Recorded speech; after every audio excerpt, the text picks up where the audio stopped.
سنیں، سمجھیں، اس کو محفوظ کریں، اسے آگے دوسروں تک پہنچائیں۔ قرآن کے ساتھ پہلا تعلق، بنیادی تعلق تو یہ ہے کہ اس قرآن کو لقد من اللہ علی المؤمنین رکھیں۔ یہ بچے آپ کے پاس اللہ کی امانت ہے، کل قیامت کے دن ان بچوں کے ہاتھ آپ کے گریبان میں ہوں گے، کہیں گے یا اللہ ہمارے ماں باپ نے ہم کو قرآن پڑھایا ہی نہیں۔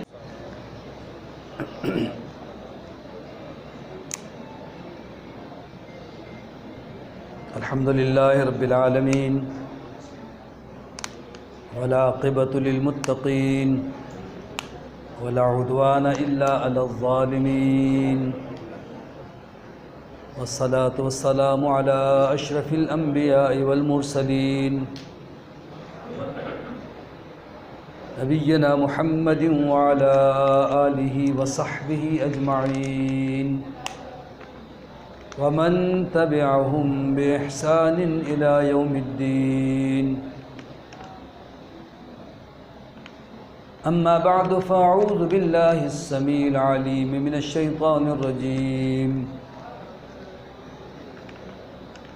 ثم أورثنا الكتاب الذين اصطفينا من عبادنا فمنهم ظالم لنفسه ومنهم مقتصد ومنهم سابق بالخيرات بإذن الله ذلك هو الفضل الكبير سبحانك لا علم لنا إلا ما علمتنا إنك أنت العليم الحكيم رب اشرح لي صدري ويسر لي أمري واحلل عقدة من لساني يفقهوا قولي رب زدني علما اللهم صل على محمد وعلى آل محمد كما صليت على إبراهيم وعلى آل إبراهيم إنك حميد مجيد اللهم بارك على محمد وعلى آل محمد كما باركت على إبراهيم وعلى آل إبراهيم إنك حميد مجيد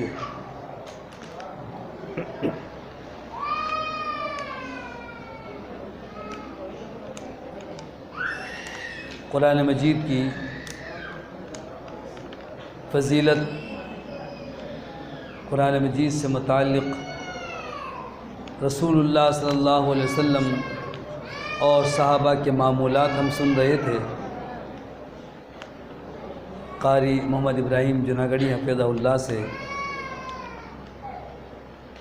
یہ بڑی سعادت کی بات ہے، جو لوگ قرآن کے ساتھ جڑ گئے انہیں بڑی کامیابی حاصل ہو گئی۔ دنیا میں ہر شخص اس بات کا متمنی ہے کہ اسے کامیابی مل جائے، یعنی اس کا کام ہو جائے، اس کا مقصد حاصل ہو جائے۔ اس کے لیے کوئی دنیا کے کاموں کے لیے محنت کرتا ہے، وہ کام اس کا پورا ہو جائے، بڑا خوش ہوتا ہے۔ لیکن یہ کامیابیاں چاہے وہ دنوں میں ملے یا ہفتوں میں، مہینوں میں اور سالوں میں، اور چاہے کتنی بڑی کامیابی کیوں نہ مل جائے، یہ ناقص اور ادھوری ہے، اس لیے کہ زندگی ناقص ہے۔ آنکھ بند ہوتے ہی یہ ساری کامیابیاں سب دنیا میں رہ جائیں گی۔ اسی لیے کامیاب وہ شخص ہے جسے مرنے کے بعد والی زندگی میں کامیابی مل جائے، اور وہ کامیابی ان خوش نصیبوں کو میسر آتی ہے جنہیں اللہ قرآن کے ساتھ وابستہ کر دیتا ہے۔ بڑے ہی خوش نصیب ہیں وہ لوگ جو خود بھی اور اپنی اولاد کو بھی قرآن کے ساتھ وابستہ کرتے ہیں، قرآن کے ساتھ تعلق قائم کر لیتے ہیں۔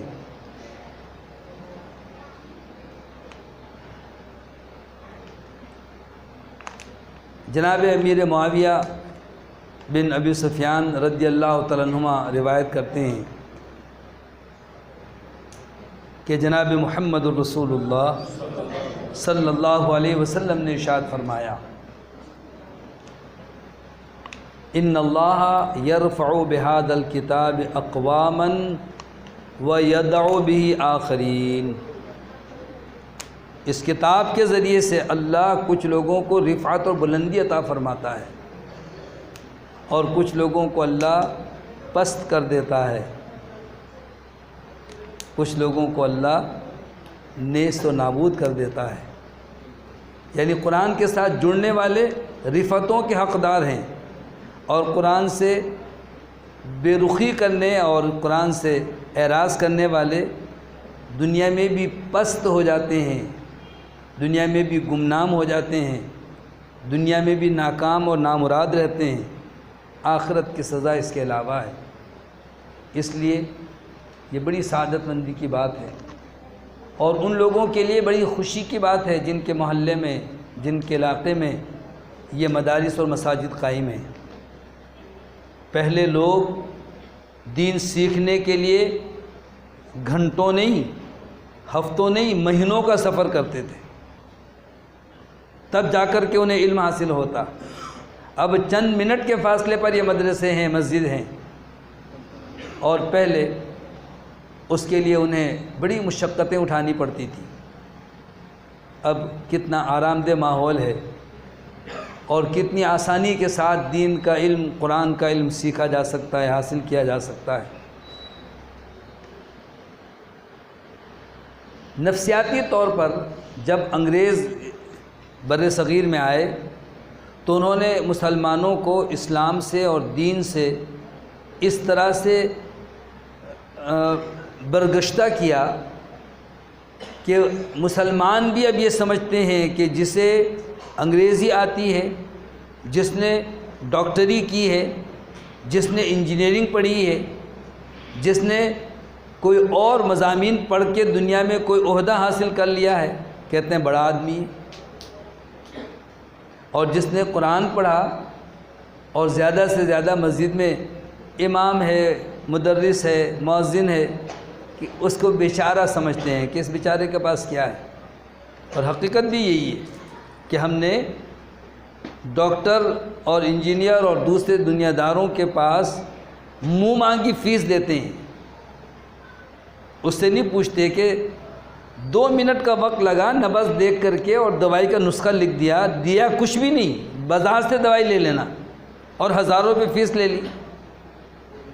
اور کوئی قاری بچوں کو پڑھانے کے لیے 1 گھنٹہ بھی پورا لگائے تو بھی اسے پورے مہینے کے 5,000 دیتے ہوئے بھی جھجکتے ہیں کہ 5,000 مانگ رہے ہیں۔ دراصل ہمیں اچھے اور برے کی تمیز میں غلطی ہوئی ہے، بہتر اور کمتر میں ہمیں ابھی تک شعور نہیں آیا۔ اگر ہم محمد الرسول اللہ صلی اللہ علیہ وسلم کی حدیث پڑھ لیں، آپ نے کیا ارشاد فرمایا؟ خیرکم من تعلم القرآن وعلمہ، تم میں سب سے بہتر، سب سے افضل وہ شخص ہے جو قرآن مجید سیکھتا ہے اور قرآن مجید سکھاتا ہے۔ یعنی طالب علم بھی اور قرآن مجید سکھانے والے بھی، یہ سب سے بہترین لوگ ہیں۔ اور سنن ابن ماجہ کی ایک حدیث میں جناب محمد الرسول اللہ صلی اللہ علیہ وسلم نے ارشاد فرمایا کہ دنیا لعنت زدہ ہے، الدنیا ملعونۃ وملعون ما فیہا، جو کچھ دنیا میں ہے وہ سب ملعون ہے، لعنت زدہ ہے، ہاں سوائے عالم کے، سوائے متعلم کے، دین کا علم سکھانے والا، دین کا علم سیکھنے والا، یا ذکر اللہ کے، یا جو ان کے معاون و مددگار ہوں ان کے ساتھ، وہ لعنت سے بری ہیں۔ اللہ رب العالمین نے اپنے اس کلام میں یہ تاثیر رکھی ہے کہ جو توجہ سے پڑھتے ہیں، سنتے ہیں، وابستہ ہوتے ہیں، ان کی دنیا ہی بدل جاتی ہے۔ بکریوں کے چرواہے تھے اور چھوٹی چھوٹی باتوں پر سال ہا سال نہیں صدیوں جنگ کرتے تھے، لیکن جب اللہ نے قرآن کے ساتھ ان کو جوڑا، صحابہ بن گئے، تو اللہ نے ان کی کیا صفت بیان کی، فرمایا محمد الرسول اللہ والذین معہ اشداء علی الکفار رحماء بینہم تراہم رکعا سجدا۔ محمد صلی اللہ علیہ وسلم اللہ کے رسول ہیں، اور وہ لوگ جو ان کے ساتھی ہیں کافروں پر تو بڑے سخت ہیں، آپس میں بڑے ہی رحم دل ہیں۔ ان کی علامت اور پہچان یہ ہے کہ جب انہیں تم دیکھو گے تو کبھی رکوع میں ہوں گے، کبھی سجدے میں ہوں گے۔ جناب محمد الرسول اللہ صلی اللہ علیہ وسلم نے اس قرآن کے ساتھ ہمیں وابستگی کے جو انداز بتائے ہیں، ہم اس طرح سے اگر قرآن کے ساتھ جڑ جائیں تو یہ سعادتیں یقینی ہیں۔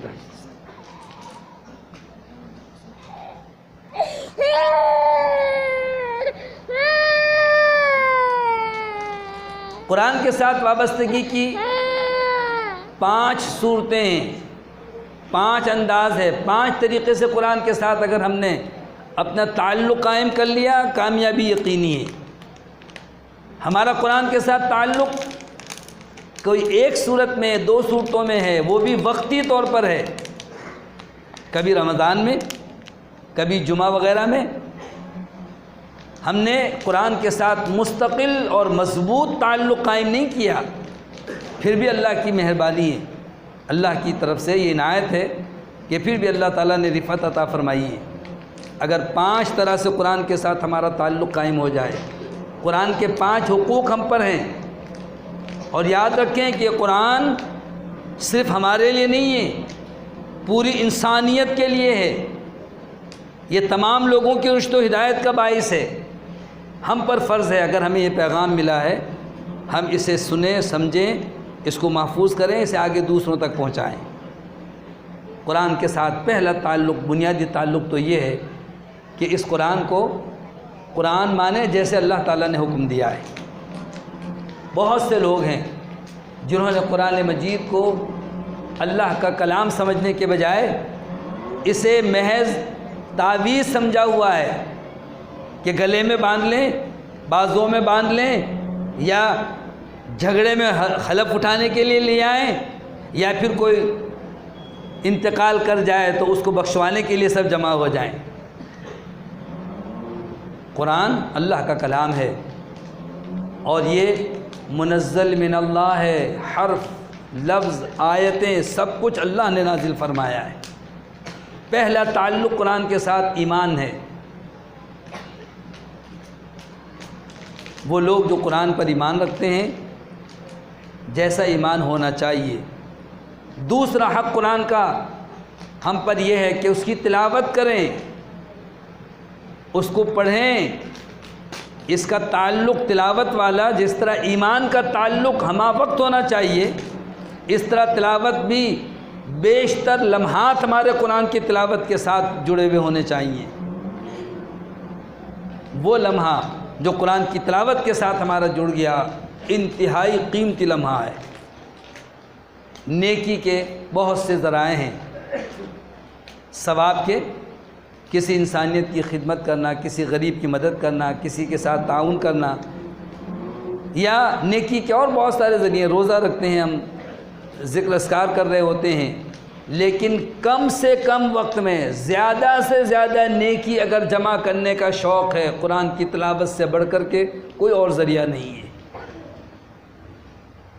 اتنا عظیم، اتنا بہترین ذریعہ ہے قرآن کی تلاوت کا یہ، کہ اس کے ذریعے سے اگر ہم گننا چاہیں تو منٹوں میں سینکڑوں نیکیاں جمع ہو سکتی ہیں، منٹوں میں۔ آپ دیکھیں، گھڑی دیکھ کر کے آپ 5 منٹ کے اندر کتنی آیتیں پڑھتے ہیں، پھر ایک ایک حرف کو گنیں اور ان حروف کو 10 سے ضرب دیں، یہ کم سے کم ثواب ہے۔ قرآن کے ساتھ تعلق یہ جو تلاوت والا ہے، یہ منصب نبوت کی ذمہ داریوں میں سے ایک ذمہ داری بھی ہے۔ اللہ نے امت مسلمہ پر یہ احسان ذکر فرمایا کہ جب اپنے محبوب کو امت کے لیے رشد و ہدایت کے لیے مبعوث فرمایا تو فرمایا ان کی ذمہ داری یہ ہے کہ وہ قرآن کی تلاوت کر کے لوگوں کو سناتے ہیں۔ فرمایا لقد من اللہ علی المؤمنین اذ بعث فیہم رسولا من انفسہم یتلو علیہم آیاتہ۔ سب سے پہلے فرمایا پیغمبر کا بنیادی کام یہ ہے کہ وہ قرآن کی تلاوت کرتے ہیں، آیتیں پڑھ کر سناتے ہیں۔ ہم چونکہ اہل زبان نہیں ہیں اس لیے اولاً تو تلاوت نہیں کرتے، اور تلاوت کریں بھی تو ہمارے دلوں پر اس کا کوئی اثر نہیں ہوتا۔ جو لوگ سمجھتے ہیں اور جانتے ہیں جب وہ تلاوت کرتے ہیں تو بے ساختہ ان کی آنکھوں سے آنسو جاری ہو جاتے ہیں، دل نرم ہو جاتے ہیں، کیفیت تبدیل ہو جاتی ہے۔ اس کیفیت کو مشرکین نے جادو سے تعبیر کیا کہ اس کے کلام میں جادو ہے۔ بھائی بھائی سے، میاں بیوی ایک دوسرے سے، اولاد ماں باپ سے مخالف ہو کر کے ایک دوسرے کے خلاف ہو جاتے ہیں، ایسا جادو کا زور ہوتا ہے۔ مشہور کر دیا کہ اس کی باتیں نہ سنا کرو۔ باہر سے کوئی شخص مکے میں آتا تو اسے وہ روئی فراہم کرتے کہ یہ روئی کانوں میں ٹھوس لو اور پھر طواف کرنا، کہیں ایسا نہ ہو تمہارے کانوں میں وہ آواز چلی جائے تو تم کہیں کے نہیں رہو گے۔ مفسرین نے لکھا ہے کہ ایک دفعہ قبیلہ دوس کے سردار طفیل بن عمرو الدوسی عمرے کے لیے آئے۔ اس وقت ابھی مسلمان نہیں تھے۔ یہ وہ قبیلہ ہے جس سے جناب ابو ہریرہ رضی اللہ عنہ کا تعلق ہے۔ طفیل کیا دیکھتے ہیں کہ ابھی مکے میں داخل نہیں ہوئے کہ مکے کے سرداروں کا ایک وفد ان سے ملنے اور استقبال کرنے کے لیے موجود ہے۔ وہ جہاں دیدہ تھے کہنے لگے ضرور کوئی خاص بات ہے، میں تو آتا رہتا ہوں، کبھی استقبال نہیں کیا، کبھی اس طرح سے مجھے۔ انہوں نے کہا خیریت تو ہے، اس دفعہ آپ لوگ خصوصی مجھے یہاں مکے سے باہر ملنے آئے، استقبال کر رہے ہیں۔ کہنے لگے ہاں بہت اہم مسئلہ ہے، ہم یہ بتلانے آئے ہیں کہ مکے میں ایک شخص نے کہا کہ میں اللہ کا نبی ہوں، حالانکہ نبی نہیں، ہم تو بچپن سے اس کو جانتے ہیں۔ وہ قرآن پڑھتا ہے، کچھ آیتیں پڑھتا ہے، اس میں ایسا جادو ہے کہ باپ بیٹوں سے، بھائی بھائی سے، میاں بیوی ایک دوسرے سے دشمن ہو جاتے ہیں۔ عدی طفیل ہم تمہیں نصیحت کرنے آئے ہیں کہ یہ روئی رکھ لو، اور جب تم وہاں پہنچو تو روئی اچھی طریقے سے اپنے کانوں میں ٹھوس لینا، خبردار جو تم نے کوئی آواز سنی تو تمہاری تو دنیا خراب ہو جائے گی۔ تو طفیل ڈر گئے، انہوں نے ان کا شکریہ ادا کیا، روئی رکھ لی اور مکے پہنچے، طواف شروع کیا تو انہیں ہر ایک کو اسی نگاہ سے دیکھتے تھے، شاید وہ پڑھنے والا یہ ہے، شاید وہ ہے، پتہ نہیں، اور روئی کانوں میں ٹھوسی ہوئی ہے اور طواف کر رہے ہیں۔ دوران طواف اچانک ہی ان کا ضمیر جاگ گیا اور کہنے لگے طفیل ایسا کون سا کلام ہے کہ جسے تم سنو اور سمجھ نہ سکو اور پھر اس سے تمہارا اتنا اثر ہو جائے؟ آخر سنیں تو صحیح وہ کلام ہے کیا؟ ان کی بات اگر سچ ثابت ہوئی تو تم شاعر ہو، ادیب ہو، فصیح و بلیغ زبان جانتے ہو، اس کلام کا تم جائزہ لے سکتے ہو۔ کلام سننے سے تمہاری دنیا کیسے خراب ہو جائے گی؟ بس یہ خیال آنا تھا کہ روئی نکال کے پھینک دی۔ کیا دیکھتے ہیں کہ مطاف میں جناب محمد الرسول اللہ صلی اللہ علیہ وسلم موجود ہیں اور سورہ طٰہٰ کی تلاوت کرتے ہیں، اور حسن اتفاق کہ ادھر روئی نکالی اور طٰہٰ کی ابتدائی آیتیں ان کے کانوں میں پہنچی۔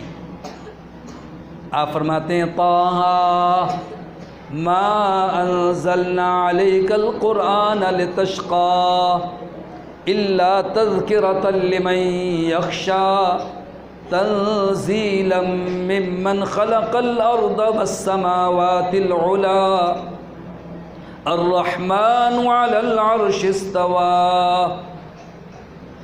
جو سوالات ذہن میں ابھر رہے تھے، جواب آتے گئے۔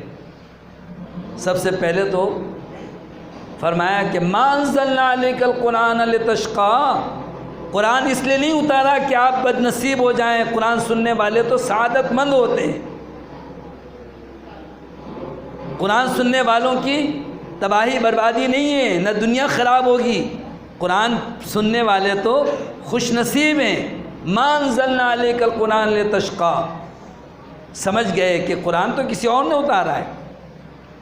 یہ کیا کہہ رہے ہیں کہ ہم نے آپ پر یہ قرآن اس لیے نہیں اتارا کہ آپ لوگوں کے لیے شقاوت اور بدنصیبی کا باعث بنے۔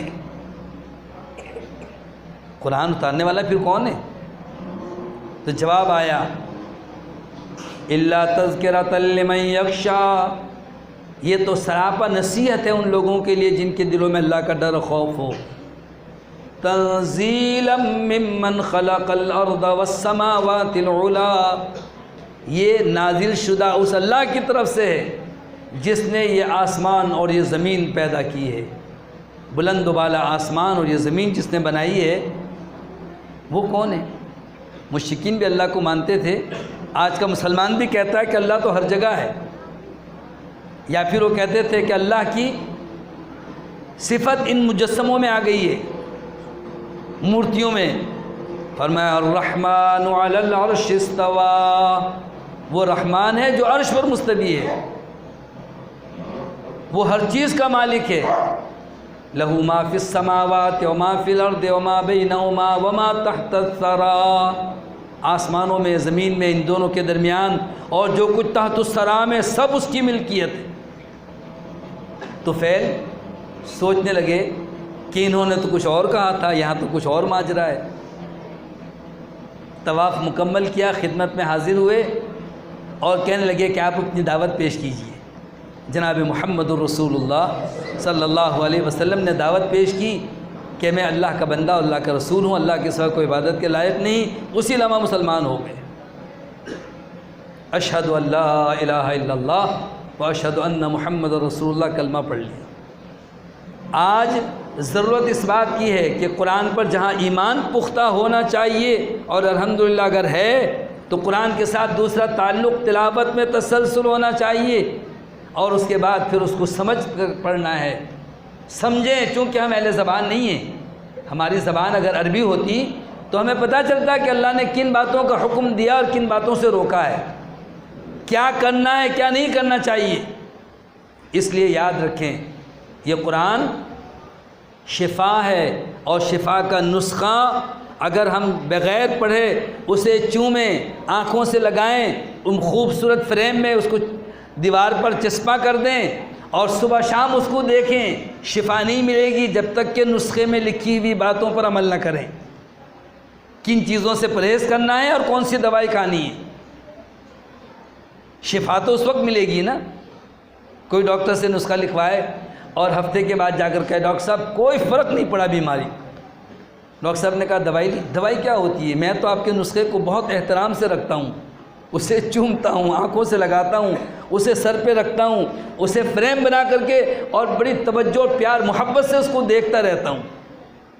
ڈاکٹر کیا کہے گا کہ شفا اس وقت ملے گی جب اس پر عمل کرو گے۔ آج اس بات کی ضرورت ہے کہ ہم قرآن کے ساتھ بحیثیت مسلمان کے وہ تعلق قائم کریں جس کا اللہ نے حکم دیا ہے، ورنہ تو ایسا ہے کہ ان کے دلوں پر تالے پڑے ہوئے ہیں۔ فرمایا فلا يتدبرون القرآن ام على قلوب اقفالها، یہ قرآن میں غور نہیں کرتے یا ان کے دلوں پر تالے لگے ہوئے، ان کے دل بند ہیں، کچھ سمجھتے ہی نہیں ہیں۔ تو قرآن کے ساتھ یہ تعلق ہمارا تیسرا، اس کو سمجھنے کی ضرورت ہے، اور سمجھنے کے لیے ضروری نہیں ہے کہ 18 علوم سیکھے ہوئے ہوں، صرف، نحو، منطق، فلسفہ، علم معانی، علم عروض، سب ضروری نہیں ہے، بلکہ آپ کسی زبان کے بولنے والے ہوں، اس زبان میں قرآن کا ترجمہ موجود ہے۔ قرآن اسی زبان میں پڑھنا شروع کر دیں، ترجمے کے ساتھ تلاوت کریں، اس زبان میں اس کا ترجمہ موجود ہے، پتہ چلے کہ قرآن نے کیا کہا ہے، اللہ ہمیں کن باتوں کا حکم دیتا ہے۔ اس کے بعد پھر چوتھا تعلق قرآن کے ساتھ ہمارا بڑا ہی اہم ہے، اور وہ ہے عمل کا تعلق۔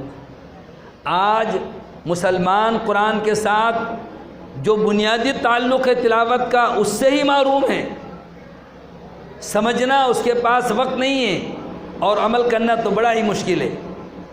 کامیابی چاہیے تو قرآن کے ساتھ ہمارے یہ تعلق قائم کرنے ہوں گے۔ چوتھا تعلق یہ ہے کہ قرآن پر عمل کرنے والے بن جائیں۔ یقین کریں ساری بیماریاں جسم کی ہوں، روح کی بیماری ہوں، ذہنی بیماری ہوں، ساری بیماریوں کے لیے اس میں شفا ہے۔ صحیح بخاری کی حدیث ہے، ابو سعید خدری رضی اللہ تعالیٰ عنہ کا وہ واقعہ ہے کہ سفر میں تھے، ایک مشرک قبیلے سے گزر ہوا، ان سے کہا کوئی ہم مہمان ہیں، انہوں نے کہا تم لوگ تو بے دین ہو، لا مذہب ہو۔ انہوں نے کہا ہم تمہاری کوئی خاطر تواضع نہیں کرتے۔ قبیلے کے سردار کو سانپ یا بچھو نے کاٹ لیا۔ اب آئے دوڑے ہوئے کہ ہم نے سارے ٹوٹکے آزما لیے لیکن کوئی فائدہ نہیں ہوا، تم میں سے کوئی ہے جو دم کرنا جانتا ہو؟ ایک صحابی کم عمر بچے، یہ خود ابو سعید خدری ہیں، کہتے ہیں وہ کھڑے ہوئے اور کہنے لگے مجھے آتا ہے دم کرنا، لیکن شرط یہ ہے کہ تم نے ہماری خاطر تواضع نہیں کی، کچھ ہم تم سے اس کا معاوضہ لیں گے۔ انہوں نے کہا جی بالکل دیں گے، جیسے ڈاکٹروں کو فیس دیتے ہیں۔ انہوں نے جا کر کے اور وہ آسان سی صورت پڑھی جو آج ہم بچوں کو بھی سکھاتے ہیں، سورۃ الفاتحہ، اور پھر اس جہاں پر سانپ نے ڈنک مارا تھا اس پر جا کر کے تھوک دیا۔ وہ لمحے بھر میں پلک جھپکنے میں سارا زہر ختم ہو گیا، اور وہ سردار ایسے کھڑا ہو گیا جو تڑپ رہا تھا، بلک رہا تھا، جان اس کی نکلنے والی تھی، زہر پھیل رہا تھا جسم میں، ایسا معلوم ہو جیسے کسی بندھے ہوئے کو کھول دیا ہو۔ اس نے کہا بالکل میں صحت مند ہوں، کوئی اثر نہیں اب زہر کا، اور وعدے کے مطابق انہوں نے بکریاں دیں، بعض روایتوں میں کہ 30 بکریاں، اور بعض روایتوں سے پتہ چلتا ہے 200 بکریاں دیں۔ آج اگر سر میں درد ہو، جسم میں درد ہو، کوئی چھوٹی سی تکلیف ہو، فوراً کہتے ہیں پیناڈول لے لو، ڈسپرین لے لو، فلاں لے لو، یہ لے لو۔ دوائی لینا منع نہیں ہے، لیکن کم سے کم جتنا اعتماد دوائی پر ہے اتنا ہی اعتماد اللہ کی آیتوں پر بھی تو کر لیں کہ یہ پڑھ لیا انشاءاللہ شفا مل جائے گی۔ لیکن اصل شفا تو عقیدے کی شفا ہے۔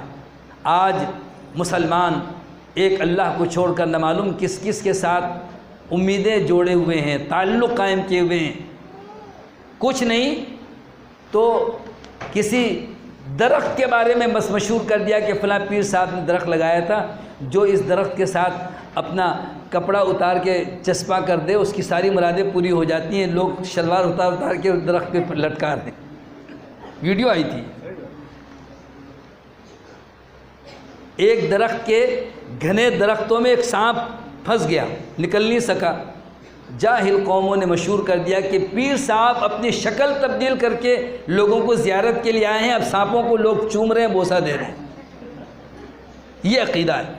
استغفر اللہ العظیم۔ کوئی کسی کو مشکل کشا، حاجت روا، غوث اعظم نہ معلوم کیا مان رہا ہے۔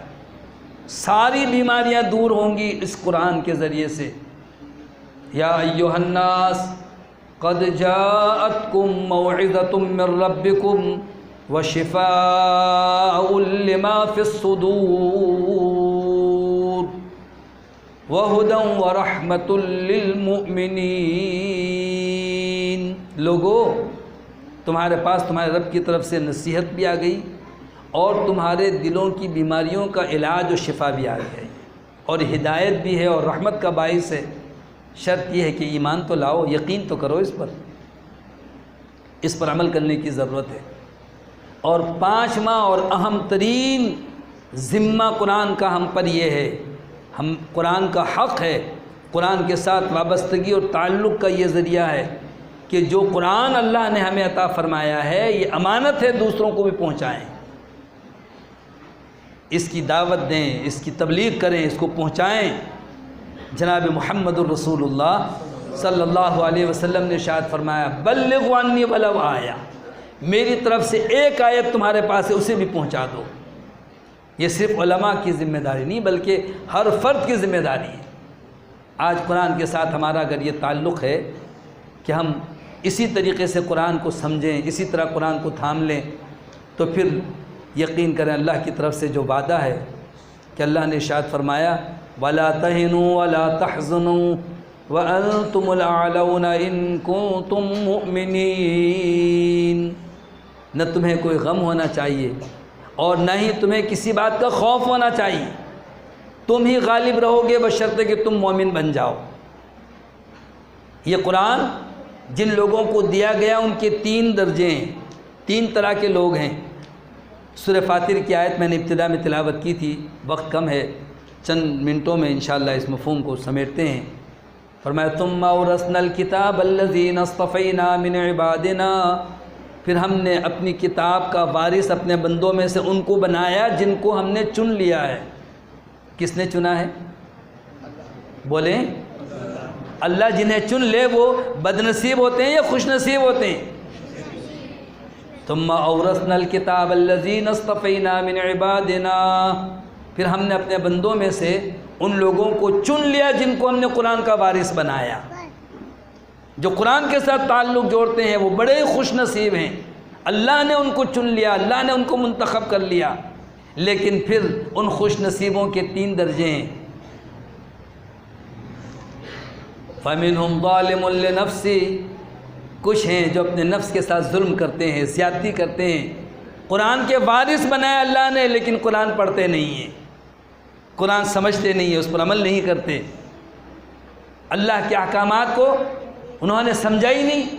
بعض حرام کا ارتکاب کر لیتے ہیں، بعض فرائض کو ترک کیے بیٹھے ہوئے ہیں، لیکن علماء کہتے ہیں پھر بھی اللہ نے ان کو منتخب لوگوں میں شامل رکھا ہے۔ ایسے لوگ بھی جو اپنے نفس پر ظلم کر رہے ہیں لیکن ہے خوش نصیب لوگوں میں، ان کے ساتھ کیا ہوگا؟ اللہ تعالیٰ چاہے گا تو سزا دے گا اور چاہے گا تو اپنی رحمت سے معاف کرے گا۔ چلو قرآن تو تھا نا ان کے پاس، قرآن سے تو جڑے ہوئے تھے۔ وَمِنْهُمْ مُقْتَصِدٌ، کچھ لوگ ہیں جو میانہ رو ہیں، یعنی ان سے کمی کوتاہی تو ہوتی ہے، حرام کا ارتکاب نہیں کرتے، ان سے کبھی کبھی دین کے کاموں میں بھی کوتاہی ہو جاتی ہے لیکن فرائض کبھی نہیں چھوڑتے۔ یہ مختصر ہیں، یہ میانہ رو ہیں، یہ خوش نصیب لوگ ہیں، اللہ ہمیں اس میں شامل فرما دے۔ لیکن ایک گروہ ان سے بھی اعلیٰ درجے کا ہے، وَمِنْهُمْ سَابِقٌ بِالْخَيْرَاتِ بِإِذْنِ اللَّهِ، اور ایک تیسرا طبقہ ان لوگوں کا ہے جو اللہ کی توفیق سے خیر کے کاموں میں بڑھ چڑھ کر حصہ لینے والے ہیں، سبقت لے جانے والے ہیں۔ یہ بڑے ہی خوش نصیب لوگ ہیں جو سبقت لے جاتے ہیں۔ قیامت کے دن بھی 3 گروہ ہوں گے لوگوں کے۔ کچھ لوگ تو وہ ہوں گے جو بدنصیب جہنم میں جانے والے، جن کو اصحاب المیمنہ، اصحاب المشأمہ یا اصحاب الشمال کا۔ کچھ خوش نصیب ہوں گے جن کے دائیں ہاتھ میں نامہ اعمال دیا جائے گا، وہ اصحاب الیمین، اصحاب المیمنہ ہے۔ لیکن ایک گروہ اور بھی ہے، فرمایا والسابقون السابقون اولئک المقربون، سبقت لے جانے والے۔ کیا کہنے سبقت لے جانے والوں، یہ لوگ تو اللہ کے مقرب ہوں گے۔ علماء کہتے ہیں کہ سبقت لے جانے کا معنی یہ ہے کہ وہ نیکی کا وقت آئے لمحے بھر کی تاخیر نہیں کرتے، اچھا کر لیں گے، اچھا پڑھ لیں گے نماز، اچھا چلے جائیں گے، نہیں، اٹھ کھڑے ہوتے ہیں فوراً۔ کہتے ہیں ان کی سبقت کی مثال یہ ہے کہ وہ لوگ جو دنیا میں محراب اور منبر اور امام سے قریب تر ہوتے ہیں، قیامت کے دن اللہ کے قریب تر ہوں گے۔ آج کتنے خوش نصیب لوگ ہیں جنہیں اللہ نے یہ توفیق دی ہے کہ اگر تھوڑا تاخیر بھی ہو جائے تو جگہ ڈھونڈتے ہیں، آگے جگہ مل جائے، اور وہ لوگ بڑے ہی بدنصیب ہیں جو جلدی آنے کے باوجود بھی پچھلی صف میں ٹیک لگا کے بیٹھتے ہیں۔ جب صفیں بن رہی ہو تو کہتے ہیں آگے چلو آگے چلو، کیوں کہ سب سے آخری صف میں نکلنے میں آسانی ہوگی۔ سبقت لے جانے والے بنو، سبقت لے جانے والے۔ تو اللہ نے فرمایا کہ یہ بڑا اللہ کا فضل ہے جن کو اللہ نے یہ توفیق عطا کی ہے۔ قرآن کے ساتھ وابستہ ہونے والے ان بچوں کے لیے حوصلہ افزائی کے لیے پروگرام رکھا گیا ہے۔ والدین بڑے خوش نصیب ہیں جن کے بچے قرآن کی تعلیم حاصل کر رہے ہیں۔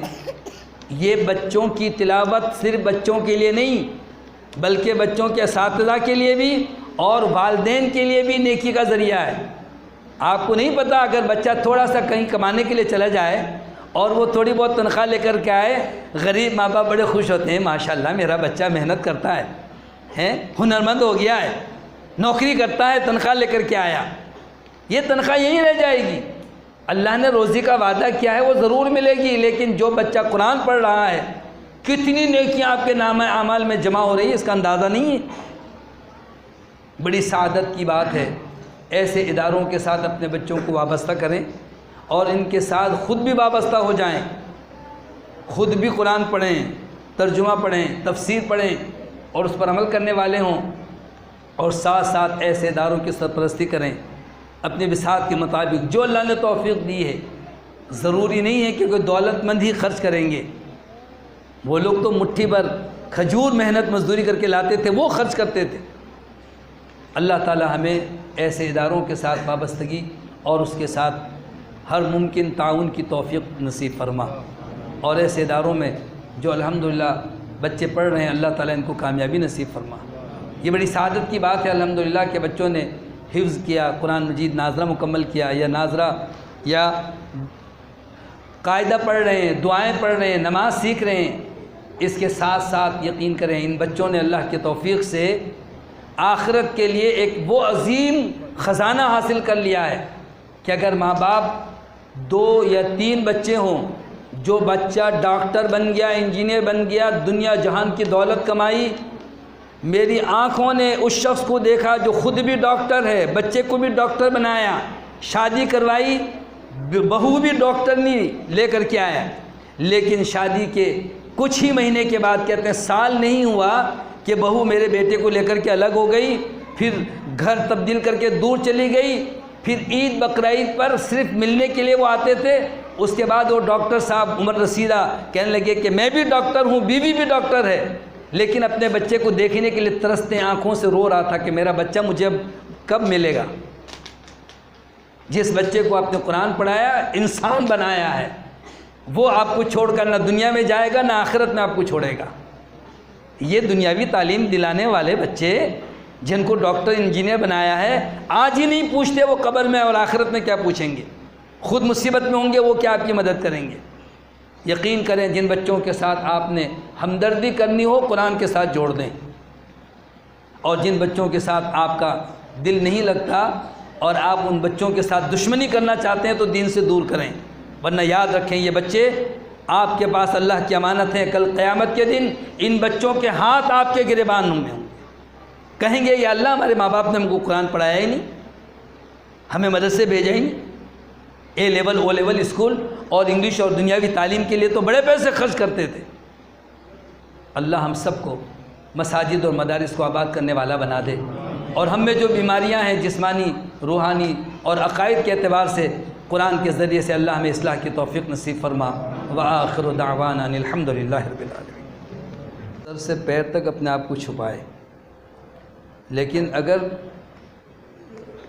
پردہ کرنے کے باوجود بھی اس کے کوئی بال کپڑے سے نکل گیا اور نماز پڑھ لی تو یہ نہیں کہ نماز نہیں ہوگی، یہ لوگوں نے مبالغہ آمیزی کی ہے یا اپنی طرف سے باتیں مشہور کر دی ہیں۔